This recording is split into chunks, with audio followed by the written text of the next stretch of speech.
Hare Krishna Krishna Krishna Hare Hare, Hare Ram Ram Ram Hare Hare. Hare Ram Hare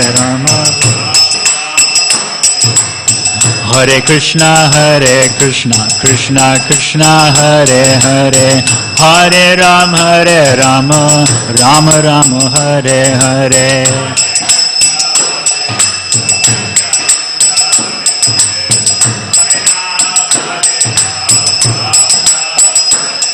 Hare Krishna Krishna Krishna Hare Hare, Hare Ram Ram Ram Hare Hare.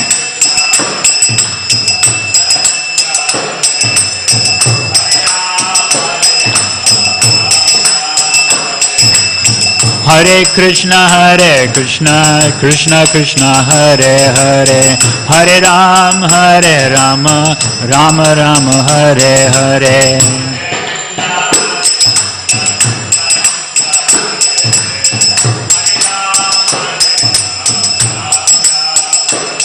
Hare Krishna Krishna Krishna Hare Hare, Hare Ram Ram Ram Hare Hare.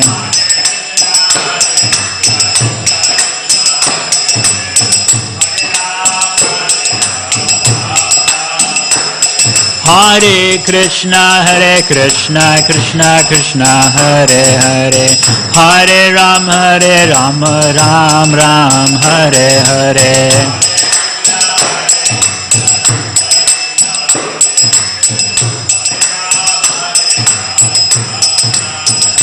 Hare Krishna Krishna Krishna Hare Hare, Hare Ram Ram Ram Hare Hare.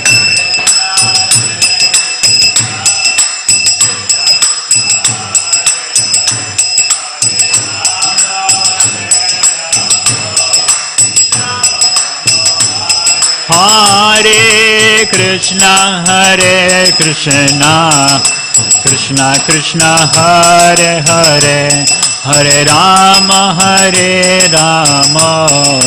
Ram Ram Hare Hare.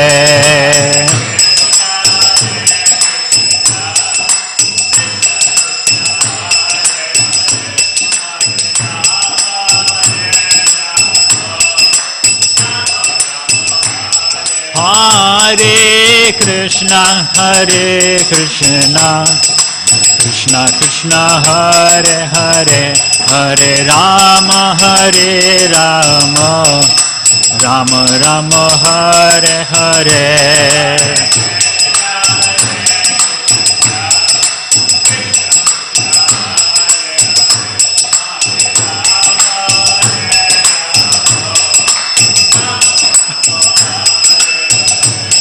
Hare Krishna Krishna Krishna Hare Hare, Hare Ram Ram Ram Hare Hare.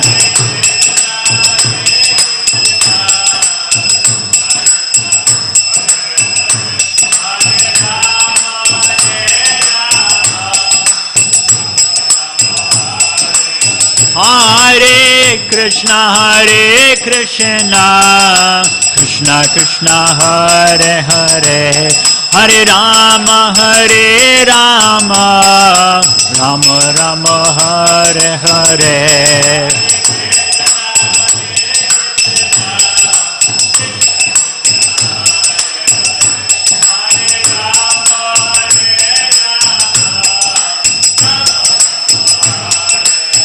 Hare Krishna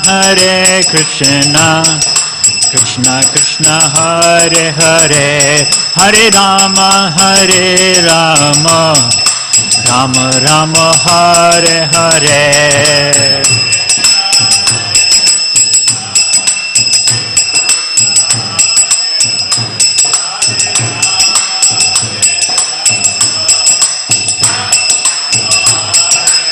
Hare Krishna, Krishna Krishna, Hare Hare, Hare Rama, Rama Rama, Hare Hare.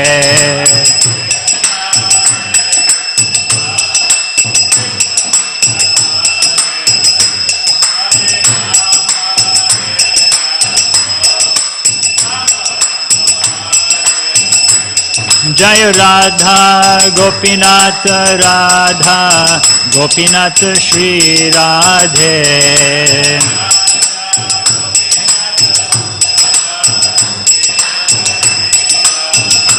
Jaya Prabhupada Jaya Prabhupada Jaya Prabhupada Jaya Prabhupada.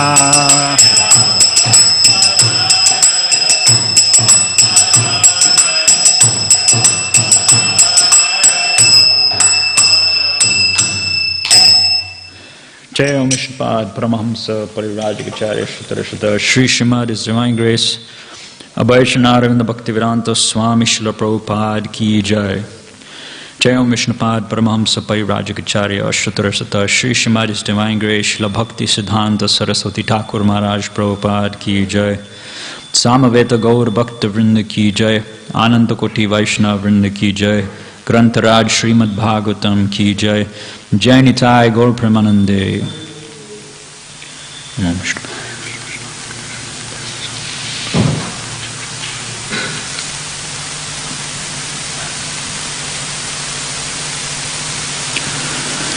Om Namo Bhagavate Vasudevaya. Om Namo Bhagavate Vasudevaya. Om Namo Bhagavate Vasudevaya.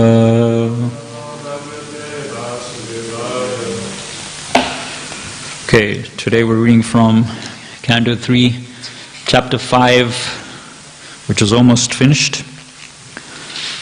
It's text 49 today. Please repeat.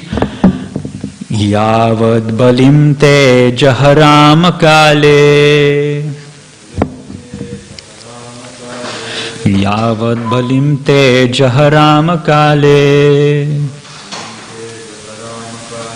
Yatha vayam channamadham yatra. Yatha vayam channamadham yatra. Yatho bhayesham ta ime hi loka. Yatho bhayesham ta ime hi loka. Balim haranton namadantyanuha. Balim haranton namadantyanuha. Yavad balim te jaharam kale. Yata vayam channamadham yatra. Yato bhayesham ta ime hi loka. Balim haranton namadantyanuha. Yavad balim te jaharam kale. Yata vayam channamadham yatra. Yato bhayesham ta ime hi loka. Balim haranton namadantyanuha.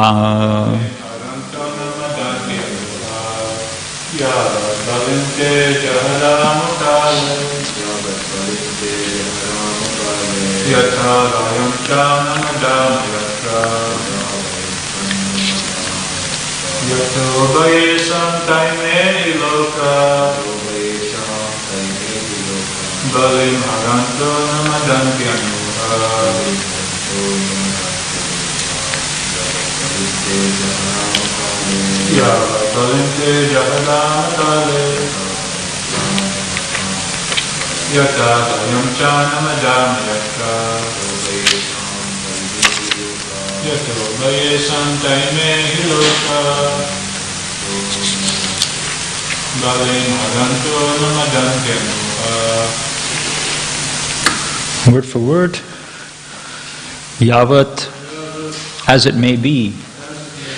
Lord, Balim offerings, te, your, Aja, O unborn one, Harama, shall offer, Kale, at the right time, Yata, as much as, Vayam, we, Cha, also, Annam, food grains, Adama, shall partake, Yatra, whereupon, Yata, as much as, Ubayesham, both for you and for us, Te, all, Ime, these, He, certainly, Lokaha, living entities, Balim, offerings, Harantaha, while offering, Annam, grains, Adanti, eat, Anuhaha, without disturbance. Translation and purport by His Divine Grace, Sriman Nrsimha Prabhu, Swami Srila Prabhupada ki jai. Translation: O unborn one, please enlighten us regarding the ways and means by which we can offer you all enjoyable grains and commodities, so that both we and all other living entities in this world can maintain ourselves without disturbance and can easily accumulate the necessities of life, both for you and for ourselves. Purport: developed consciousness begins from the human form of life and further increases in the forms of the demigods living in the higher planets. The earth is situated almost in the middle of the universe, and the human form of life is the via medium between the life of the demigods and that of the demons. The planetary systems above the earth are especially meant for the higher intellectuals called demigods. They are called demigods because although their standard of life is far more advanced in culture, enjoyment, luxury, beauty, education, and duration of life, they are always fully God-conscious. Such demigods are always ready to render service to the Supreme Lord because they are perfectly aware of the fact that every living entity is constitutionally an eternal subordinate servitor of the Lord. They also know that it is the Lord only who can maintain all living entities with all the necessities of life. The Vedic hymns, Eko Bahunam Yovidadati Kaman, Ta'enam Abruvan, Ayatanam Nah Prajanihi Yasmin Pratishtita Annam Madame, etc., confirm this truth. In Bhagavad Gita also, the Lord is mentioned as Bhuta Brit, or the maintainer of all living creatures. The modern theory that starvation is due to an increase in population is not accepted by the demigods or the devotees of the Lord. The devotees or demigods are fully aware that the Lord can maintain any number of living entities, provided they are conscious of how to eat. If they want to eat like ordinary animals who have no God consciousness, then they must live in starvation, poverty, and want, like the jungle animals in the forest. The jungle animals are also maintained by the Lord with their respective foodstuffs, but they are not advanced in God consciousness. Similarly, human beings are provided with food grains, vegetables, fruits, and milk by the grace of the Lord. But it is the duty of human beings to acknowledge the mercy of the Lord. As a matter of gratitude, they should feel obliged to the Lord for their supply of foodstuff, and they must first offer him food in sacrifice, and then partake of the remnants. In Bhagavad Gita 3.13, it is confirmed that one who takes foodstuff after a performance of sacrifice eats real food for proper maintenance of the body and soul. But one who cooks for himself and does not perform any sacrifice eats only lumps of sin in the shape of foodstuffs. Such sinful eating can never make one happy or free from scarcity. Famine is not due to an increase in population, as less intelligent economists think. When human society is grateful to the Lord for all his gifts for the maintenance of the living entities, then there is certainly no scarcity or want in society. But when men are unaware of the intrinsic value of such gifts from the Lord, surely they are in want. A person who has no God consciousness may live in opulence for the time being due to his past virtuous acts, but if one forgets his relationship with the Lord, certainly he must await the stage of starvation by the law of the powerful material nature.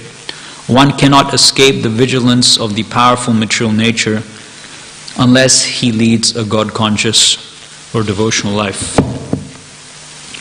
Om Jnana Timrandasya Jnananjana Shalakaya Chakshurmilitam Yena Tasmai Shri Gurave Namaha Shri Chaitanya Manobishtam Stapitam Yena Bhutale Swayam Rupa Kadamayam Dadati Swapadantikam Vandeham Shri Guru Shri Utapadakamalam Shri Gurun Vaishnavamscha Shri Rupam Sagrajatam Sahagana Raghunathanvitam Tam Sajivam Sadvaitam Savdutam Parijana Sahitam Krishna Chaitanya Devam Shri Radha Krishna Padan Sahagana Lalita Shri Vishakhanvitamscha He Krishna Karuna Sindhu Dinabandho Jagatpate Gopesha Gopika Kanta Radha Kanta Namostute Tapta Kanchana Gaurangi Radhe Vrindavaneshwari Vrishabhanu Sute Devi Pranamami Haripriye Vancha Kalpatarubhyasya Kripa Sindhubhya Vacha Patitanam Pavanebhyo Vaishnavebhyo Namo Namaha Jai Shri Krishna Chaitanya Prabhu Nityananda Shri Advaita Gadadhara Srivasari Gaura Bhakta Vrinda Hare Krishna Krishna Krishna Hare Hare Hare Rama Rama Rama Hare Hare Hare Krishna Krishna Krishna Hare Hare Hare Rama Rama Rama Hare Hare Hare Krishna Krishna Krishna Hare Hare Hare Rama Rama Rama Hare Hare.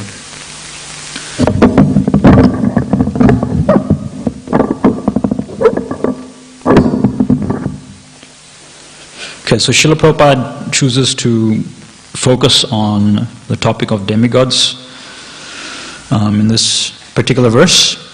And as I was reading this verse, it reminded me of how once Sri Prahlad Prabhu, he was also giving Bhagavatam class, and he started off his class by talking about the impersonalization. Can we reduce this tiny bit, the volume? The impersonalization of material nature. So if we study ancient communities, ancient civilizations, we see that, like if you look at the Aztecs, if you look at the ancient Greeks, if you look at the Norse culture, the Viking culture, or the ancient Egyptian culture, very similar outlook that these cultures had in comparison to the Vedic culture. So the Vedic culture saw that material nature was ultimately, material nature is controlled by Krishna.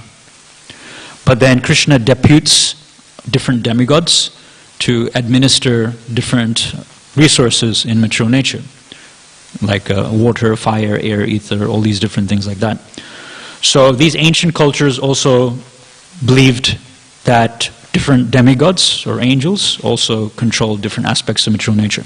And I was giving the example a couple of weeks ago that Radharsham Prabhu gives about how if a person is walking down the street and he's hungry and he sees a cart full of fruits, then he's hesitant to steal the fruit because he can see that the cart owner, the person who actually owns the fruits on the cart, he's there. And if he steals the fruit, then, he'll get punished. Whereas if someone is in the forest and there's abundant supply of fruits on the trees, then one won't hesitate to pick the fruits off, because one can't directly see or perceive who's the controller or the owner of these fruits. So one will take very easily.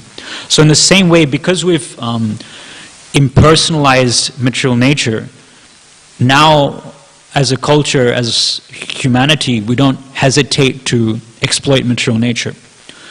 Ancient cultures, like even the indigenous culture of Australia, we see how much they respected the land. I remember when this is in Tamworth. We were traveling through Tamworth, we were doing book distribution, and I knocked on the door of one house, and out came a man. He was an Aboriginal man, an indigenous man, and he worked, this was in Armidale, close to Tamworth. And he actually worked in the university, I think it's called New England University. And he was like head of the indigenous studies there. And he took a Bhagavad Gita, and he was very happy that someone was, spreading spiritual knowledge, because obviously their culture is also very spiritual as well. And then what he did is he said, "Can I give you my blessings?" And I said, "Yeah, sure, why not? We take everyone's blessings, we take everyone's good wishes."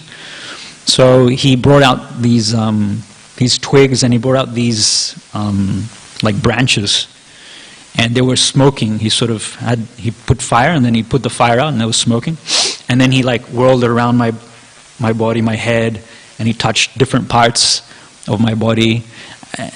And he was saying something, like some mantras or something like that he was saying. So we see that they very much, and we see that in Krishna book as well, right? Like when after Putana came, we saw that Mother Yashoda and the other gopis. Obviously they're cowherds, so they took cow dung and they smeared it on Krishna's body and into various parts of Krishna's body. We as Vaishnavas do that as well. We decorate our body with different tilaks and different kavachas by chanting mantras, like Om Vishnave Namah, Om Madhavaya Namah, Om Govindaya Namah, like that. So we can see sort of in a diluted way, in some perverted way, this sort of culture, this sort of philosophy, this sort of thinking has also infused with other ancient traditional cultures as well. We see that. Maybe not as scientific as the Vedic culture, as authentic as the Vedic culture, but the idea is still there. That sort of thinking is still there. But now, if we look at the natural resources which the demigods are providing us, as something which is just there for our enjoyment, something which is just not governed by anyone, then we can easily just exploit it. Just like, right? We can drill the earth and take out all the minerals.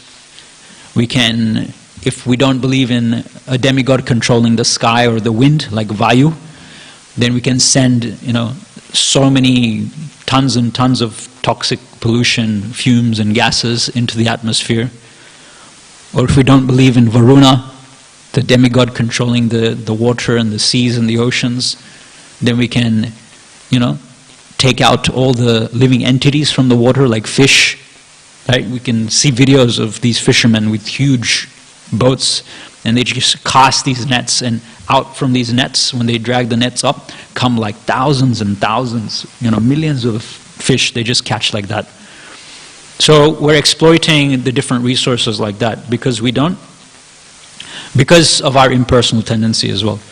So that's something which has now pervaded our society.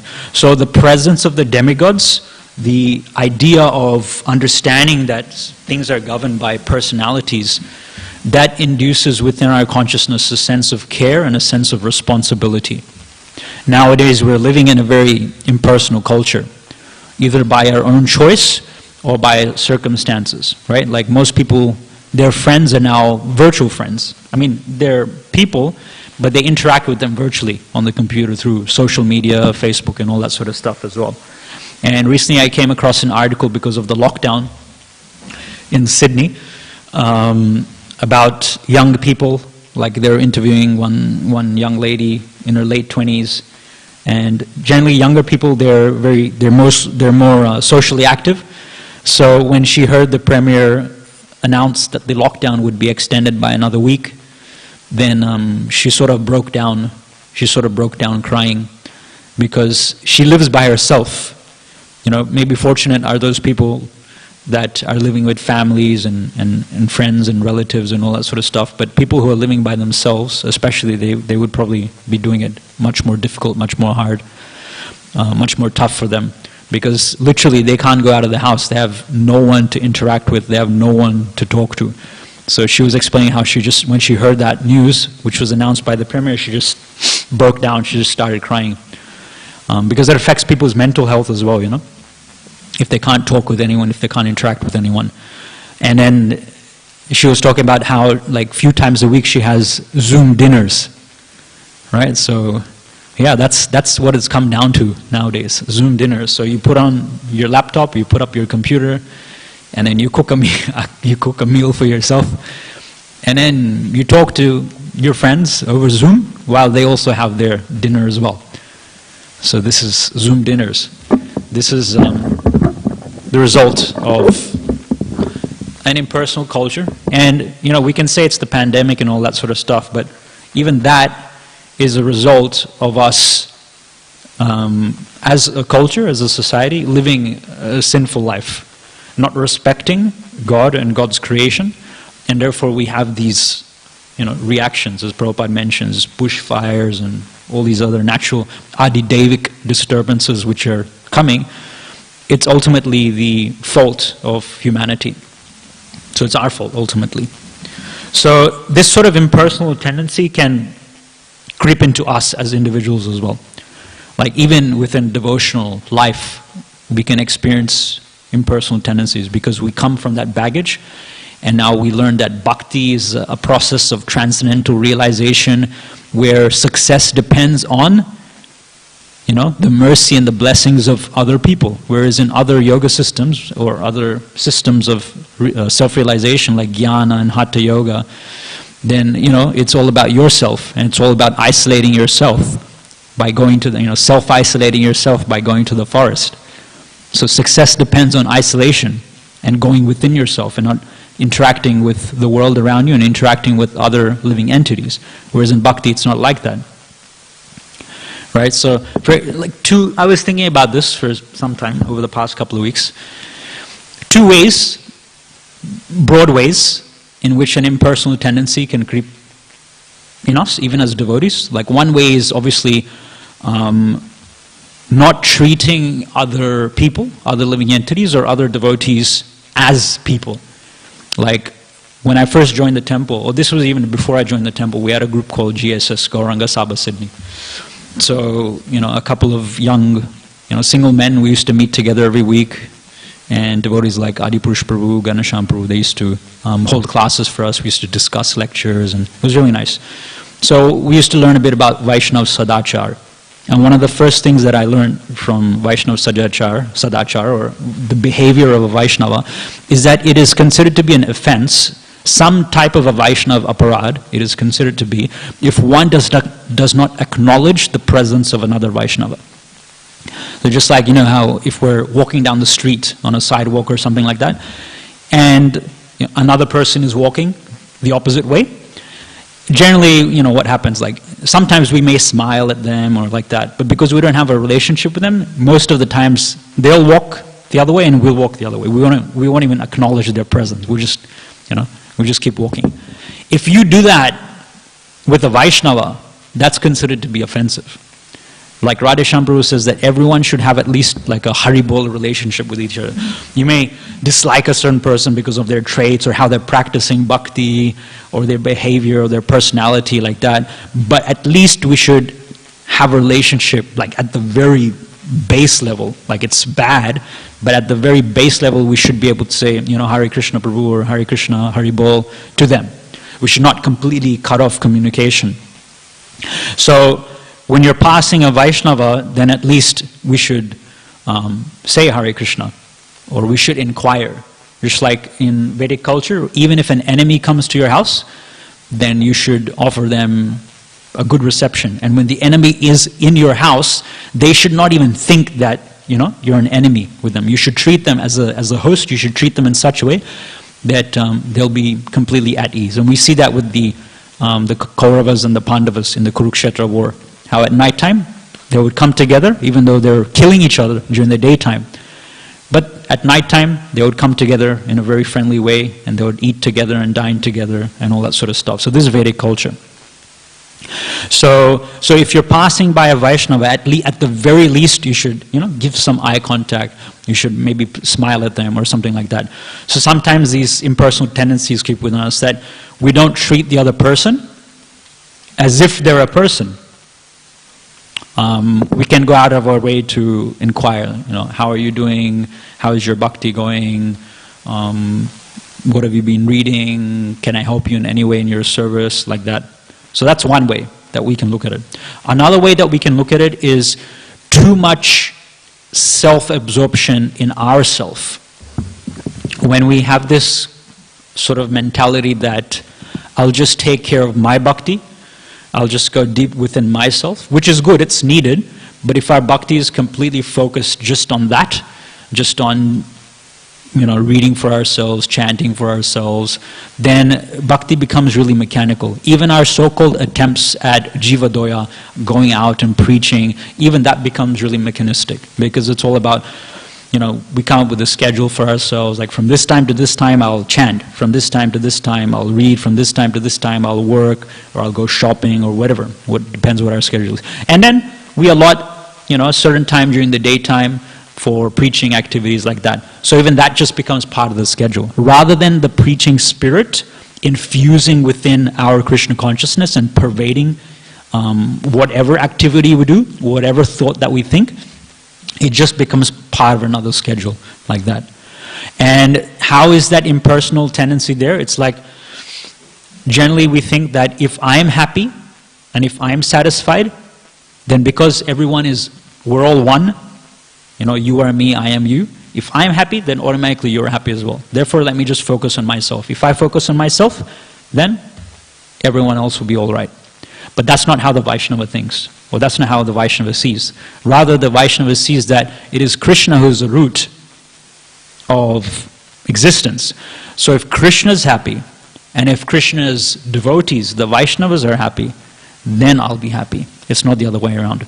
In mature life, we think that if I'm happy, if I'm satisfied, if I just take care of myself, everything will be all right. Everyone else will be happy. But in Vaishnava culture, it's the opposite way.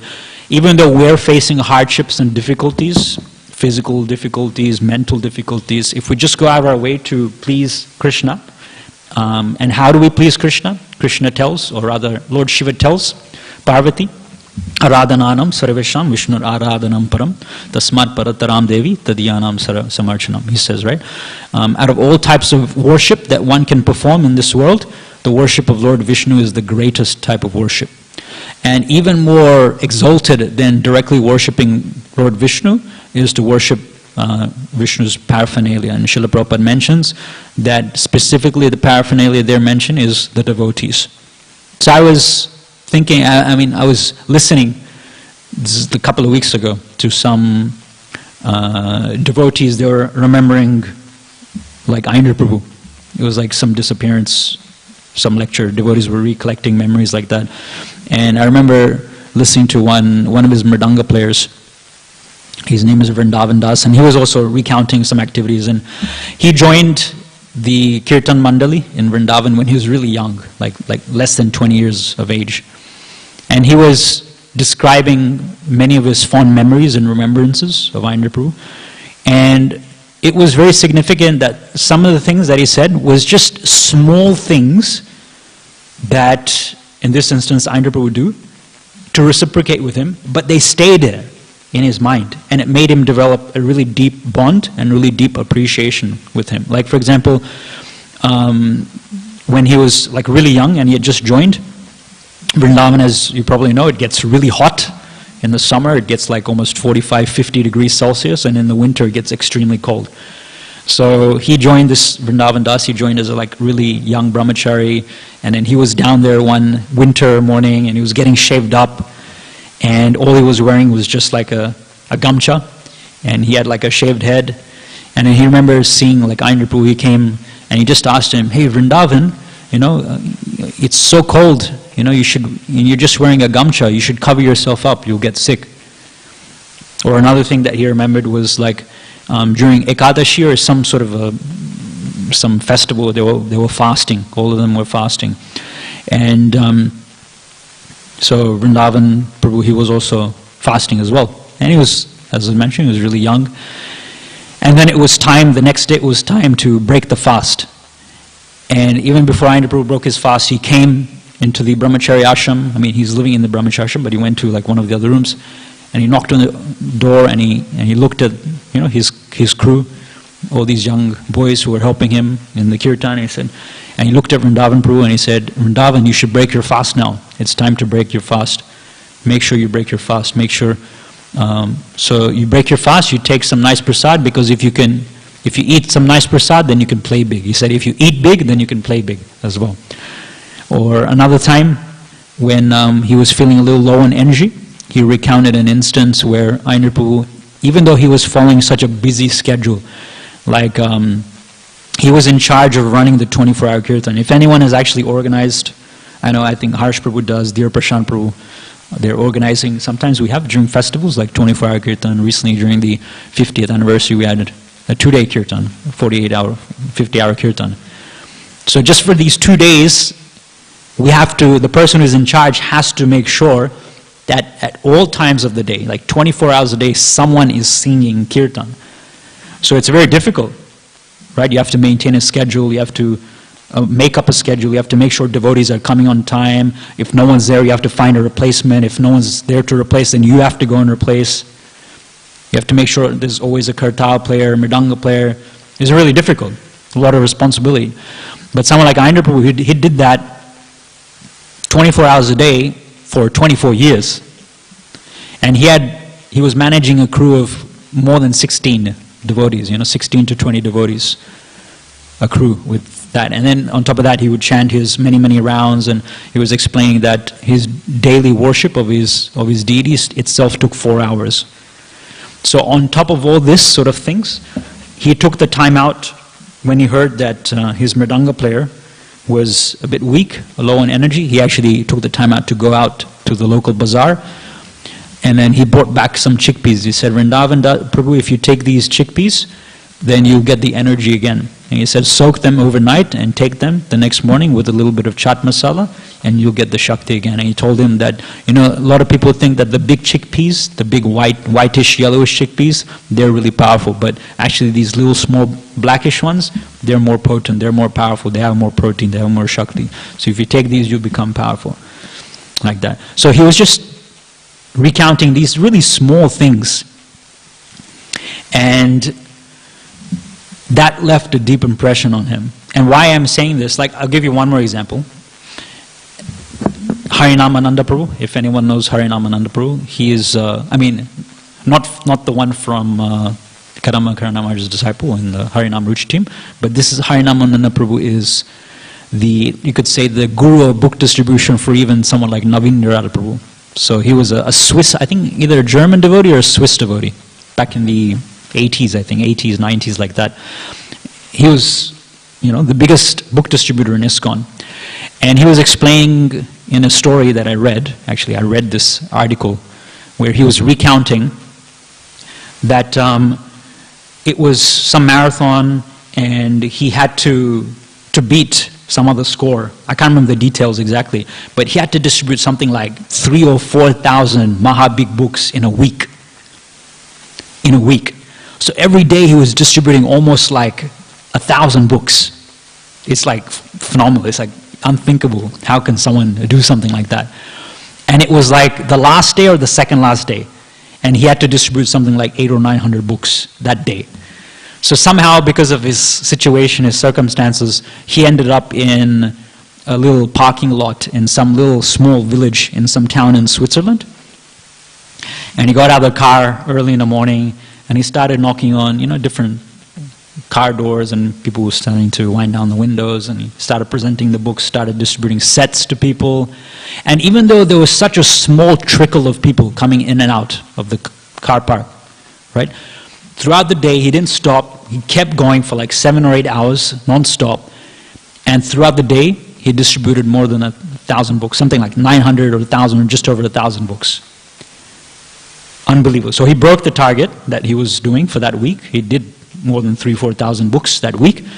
And his realization, that's the important thing. The realization is important. He said that my realization is that the only way that this was possible, for something like this was possible for me, is because the devotees, they wanted me to win.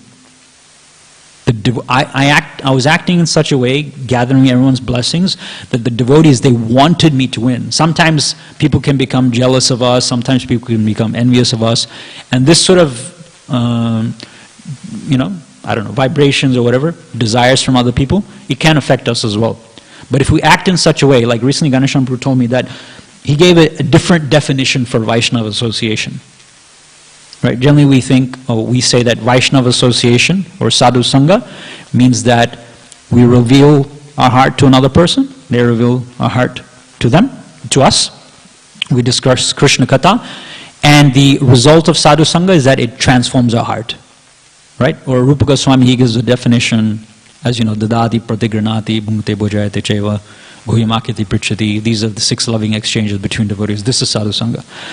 Recently, Sriman Nrsimha Prabhu and I were talking, he gave a different definition for Vaishnava association. He said, Vaishnava association means, sadhu sangha means, to act in such a way that you will always get the blessings of the other Vaishnava. He says, this is spiritual intelligence. To act in such a way with other devotees, such that they helplessly give their blessings to you. And that can be in so many different ways. That can mean serving you. You can serve other devotees. You can talk to other devotees nicely. You can inquire about other, how's your service going? How's your health, Prabhu? Whatever. It can be anything. But spiritual intelligence means that we should be able to act in such a way that not just devotees, but even living entities in general, like the 6 Goswamis, we know that they were popular with both the sadhus and the ruffians as well. They were well liked by both the devotees and the non-devotees.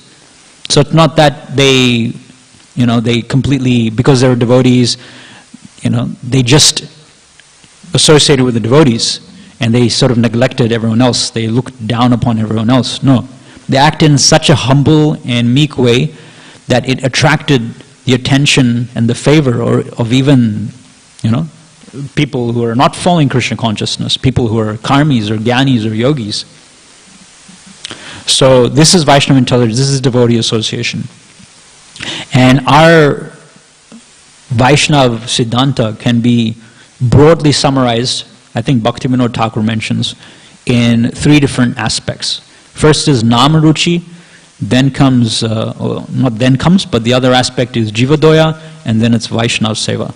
So sometimes someone will think that let me just focus on Namruchi, let me just focus on Jivadoya, and then Vaishnava Seva is not so important. But the real vision that a Vaishnava sees is that if I focus on Vaishnava Seva, then if the Vaishnavas are pleased, then I'll get the empowerment to do Jivadoya. If the Vaishnavas are pleased, then Krishna, as the holy name, will reveal himself more and more to me. So a good way to look at things, Jivadoya, Vaishnava Seva, and Namruchi, is to put focus. I mean, they're all 3 of them are equally important, but the other 2 are more easily accessible if we put an emphasis on serving the devotees, serving the Vaishnavas. If we just focus on others like Namruchi, like we can chant the holy name, we can go out and preach, but if by our behavior or by our attitude, if the devotees are not pleased, then ultimately we won't feel the full satisfaction and the full bliss of our endeavors of chanting the holy name and going out and preaching. We won't feel that.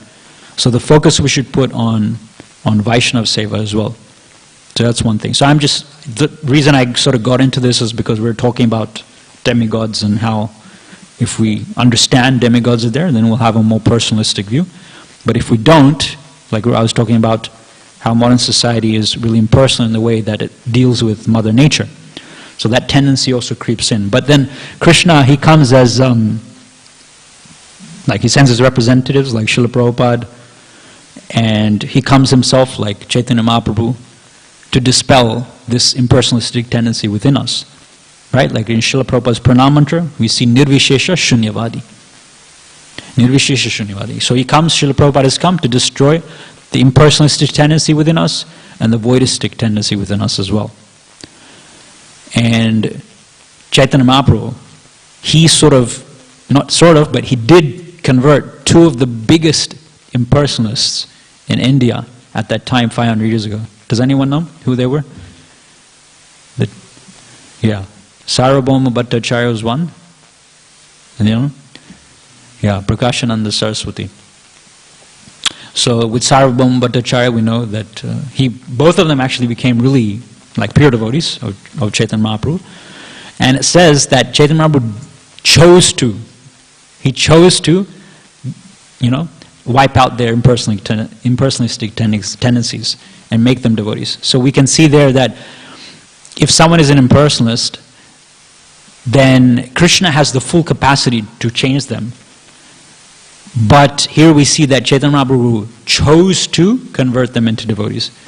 That means if Krishna sees that this person doesn't or is envious of me, then Krishna won't interfere. He won't change. But we see with Sarvabhauma Bhattacharya, he started to speak Vedanta philosophy with Chaitanya Mahaprabhu for 7 days straight. He sat and he talked. And why? He says because the duty of a sannyasi is to discuss Vedanta. And in Chaitanya Mahaprabhu, he was, out of sort of respect for Sarvabhauma Bhattacharya, he sort of sat and listened actually for 7 days straight. And Chaitanya Mahaprabhu, he didn't even say anything. He didn't even make a sound saying, yeah, okay, I understand what you're saying, or I don't understand. He didn't even ask a question, nothing like that. He just sat and he was just looking somewhere else. Didn't even give eye contact in that sense to Sarvabhauma Bhattacharya. And he just sat and he just listened. And then after some time, Sarvabhauma Bhattacharya said, are you understanding what I'm saying? And Mahaprabhu replied that, Vedanta is actually very easy, but your descriptions actually are twisting the meaning. It's making it very difficult to understand.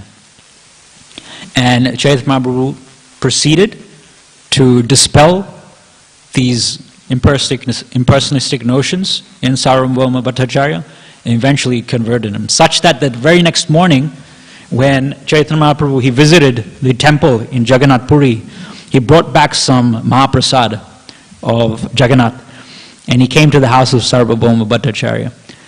And Sarvabhauma Bhattacharya was so ecstatic to receive the Mahaprasad of Jagannath, the personal form of the Lord, right? He accepted now that God is He's a person, and His form is transcendental. That it's explained in Chaitanya Charitamrita that even before he got out of bed, even before he brushed his teeth, he just took that Mahaprasad from Chaitanya Mahaprabhu's hand, put it in his mouth, and he honored it like that. Srila Bhaktisiddhanta Saraswati Thakur explains, he defines what an impersonalist is. And he says an impersonalist is someone who, number one, he considers Krishna's form to be illusory and temporary. Number two, he considers Krishna's paraphernalia to also be, of no significance. The third point he says is that Krishna's planet, Krishna's abode, the spiritual world, that's also a form of illusion. So the spiritual world, Vaikuntha, doesn't exist. And the fourth point that Bhaktisiddhanta Saraswati Thakur says when he defines an impersonalist or a Mayavadi is he says that the impersonalist doesn't, he sees that the path of bhakti, the path of devotional service, is also bogus as well. So these four things. So if a person sees these four things as insignificant, or even one of them, then we can see that that impersonalistic tendency is there in that person. So Chaitanya Mahaprabhu also converted Prakashananda Saraswati Thakur as well. So he was a leader of the Shankaracharya Sampradaya, the Mayavadi sannyasis in Benares, in Varanasi. So Mahaprabhu was passing through there, and he was doing his Harinam Sankirtan, and so many people in Varanasi were getting really attracted. But then these Mayavadi sannyasis in Benares, they were cursing Chaitanya Mahaprabhu. Why? Because they often referred to each other as Narayan. Right? Because they saw each other as Narayan. They didn't see each other as servants of Narayan, as parts and parcels of Narayan, but they saw each other as Narayan.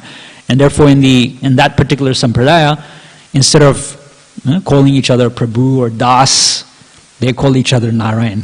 Can you imagine? Calling each other Narayan. So but that's what they were doing. And then Chaitanya Mahaprabhu comes into Varanasi, and then he starts his Harinam Sankirtan, and he's so attractive to the people in general that people start to think that, maybe he is actually the real Narayan. Maybe he's actually the real Narayan. And they sort of got envious of this. So then there was I think it says a Maharashtrian Brahmana who was living in Benares at that time, and he couldn't take these accusations from the Mayavadi sannyasis. So he arranged to have Chaitanya Mahaprabhu come and talk with these sannyasis, and in the hope of converting them, in hope of making them devotees. So he invited them. First of all, he invited the Mayavadi sannyasis to his house for lunch. And then Chaitanya Charitamrita explains that Chaitanya Mahaprabhu was already, in his mind, he was already thinking that, maybe I should convert these Mayavadi sannyasis. And just as Mahaprabhu was thinking like this, it's explained in CC that this Maharashtrian Brahmana came, and then he implored and he begged the Lord, please come to my house for lunch. And, I've also invited these sannyasis as well. So Mahaprabhu went, and it's explained when he went, first of all, he sat in a small area in the house where people used to wash their feet. We have that picture somewhere. Here, just here behind me. We have that picture. And Mahaprabhu was exhibiting such an effulgence that light was attracting the Mayavadi sannyasis, because they're impersonalists. So for them, ultimate liberation is like, the white light, the Brahma Jyoti. So they got attracted to this light. And Prakashananda Saraswati, he came up to Mahaprabhu and he said, why are you sitting there? Come, sit with us.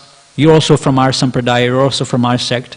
You took initiation from Keshava Bharati. So please. And Mahaprabhu's reply was, in a very humble way, he said, actually I'm very fallen. I'm not as pure as you. I don't deserve to sit there with you.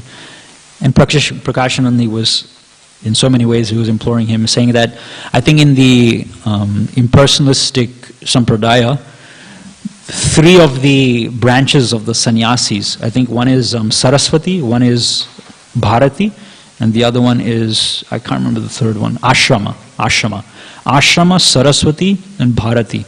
These 3 branches of the sannyas order, they're considered to be like really exalted. So Prakashananda Saraswati came from that sort of lineage. And because Chaitanya Mahaprabhu's guru was from the Bharati lineage, he was also really exalted as well. So then they were inviting Chaitanya Mahaprabhu to come. So then he came and he sat down. And then they started their discussion. And Prakashananda Saraswati said, so it's a duty of a sannyasi to study Vedanta, to discuss Vedanta, same as how Sarvabhauma Bhattacharya had said. And Mahaprabhu's reply was that my guru, he considered me to be a complete fool. That I should not discuss Vedanta, and I should just simply chant Hare Krishna. So it's explained there that indirectly Mahaprabhu was telling Prakashananda Saraswati Thakur that in Kali Yuga, actually everyone is a fool. And actually no one can discuss Vedanta. And therefore everyone should take to the chanting of the Hare Krishna mantra. Everyone should take to the process of Harinam Sankirtan. If Mahaprabhu is doing that himself as Krishna, what to speak of these Mayavadi sannyasis? What to speak of Prakashananda Saraswati? This is the first thing he said. And then he started presenting the philosophy of the holy name, about how Krishna is God, he has a holy name, it is also spiritual, and the name is not different to Krishna. And he started preaching, Hare Nama, Hare Nama, Hare Nama eva kelam, kalonasya vanasya vanasya vagatiranta. So he started preaching like that. And then he proposed the other verse. Like there's another verse, I think in Narada Pancharatra, there's a verse which says that these 8 words, Hare Krishna, Krishna Krishna, Hare Hare, contain all the austerities, all the penances, all the knowledge, everything which is contained in the Vedas is contained within these 8 words of the Hare Krishna, Krishna Krishna, Hare Hare. There's another verse which is quoted there, And I think this is in Teachings of Lord Chaitanya when Prabhupada is mentioning this discussion. The verse in the Kali Santarana Upanishad, Hare Krishna, Krishna Krishna, Hare Hare, Hare Ram, Ram Ram, Hare Hare, Iti Shodakshaka Nam, Kali Kalmashanashanam, Nata Paraturupaya, Sarva Vedeshu Drishyate. There's no other higher process than chanting the holy name like that. So, in this way, finally, Mahaprabhu, he converted these Mayavadi sannyasis, and they became ecstatic, and they chanted Hare Krishna as well. So, it's important for, like, when we read these purports, like Prabhupada is here and is mentioning, in the second paragraph, is saying that the modern theory that starvation is due to an increase in population is not accepted by the demigods or the devotees of the Lord. The Prabhupada is saying that because we have no belief that demigods are supplying us with the necessities, that Krishna is ultimately supplying us with the necessities, right? Annat bhavanti bhutani, annat bhavanti bhutani, parjanya anna sambhava, then yagyat bhavanti parjanyat yagya karma samudbhava, right? That living entities are subsisting on fruit grains which come from the rains, which come from prescribed duties that we do, which ultimately coming from, what is it? Yagya, when we perform yagya. And, Oh yeah. So the rains come from the yagya that we perform, and then the yagya is there in the prescribed duties, which are ultimately outlined. The next verse after that, in the 3rd chapter of Bhagavad Gita, says, it's outlined in the Vedas, and the Vedas are coming directly from the Supreme Personality of Godhead. So all these necessities are coming ultimately from Krishna, who gives us the Vedas, who gives us prescribed duties, who gives us natural resources like rain and wind and fire and all these things, so that we can live. But when we don't believe in the existence of the demigods or Krishna, then we have problems like this, where we think that, there's an overpopulation problem. Prabhupada often used to say like that, overpopulation problem. There's a problem with not being able to grow enough food and all these sort of things, restrictions in material nature and material resources. And in contrast, we see that recently I was reading a verse in the 10th canto which said that the Vrishni dynasty, Krishna's dynasty in Dwarka, there were so many of them that just to educate all of their children, they employed 38 million teachers and tutors. And one of the kings, I think Ugrasen or one of them, he himself had, it's explained, like trillions of different maidservants actually. Maidservants and servants to assist him. One of the Yadu kings, or maybe, I can't remember who. But someone there in the Krishna Lila, one of the kings, he had so many different servants to help him. So it's very inconceivable for us to understand this. But that's why it's really important for us to become personalists, both in our external behavior and in our internal behavior as well. Because originally that impersonalistic tendency is coming from our envy with Krishna. And it plays out into so many other different things. Okay, so we'll finish here. Thank you very much. Grantaraj Srimad Bhagavatam ki jai, Srila Prabhupada ki jai.